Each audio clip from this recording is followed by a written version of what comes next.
شروع اللہ کا نام لے کر جو بڑا مہربان نہایت رحم والا ہے۔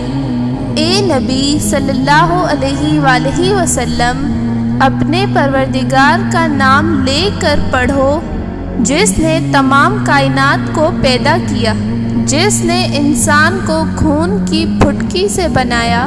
پڑھو اور تمہارا پروردگار بڑا کریم ہے، جس نے قلم کے ذریعے سے علم سکھایا اور انسان کو وہ باتیں سکھائیں جن کا اس کو علم نہ تھا، مگر انسان سرکش ہو جاتا ہے اس بنا پر کہ وہ اپنے آپ کو بے نیاز سمجھتا ہے۔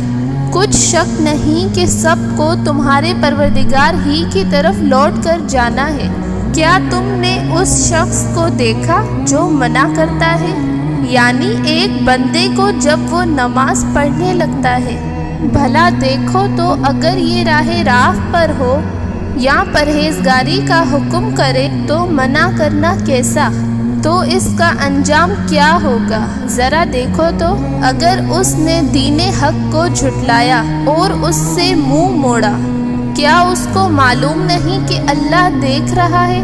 دیکھو اگر وہ باز نہ آئے گا تو ہم اس کی پیشانی کے بال پکڑ کر اس کو گھسیٹیں گے، یعنی اس جھوٹے خطاکار کی پیشانی کے بال۔ تو وہ اپنے یاران مجلس کو بلا لے، ہم بھی دوزخ کے فرشتوں کو بلائیں گے۔ دیکھو اس کا کہا نہ ماننا اور سجدہ کرنا اور اللہ کا قرب حاصل کرتے رہنا۔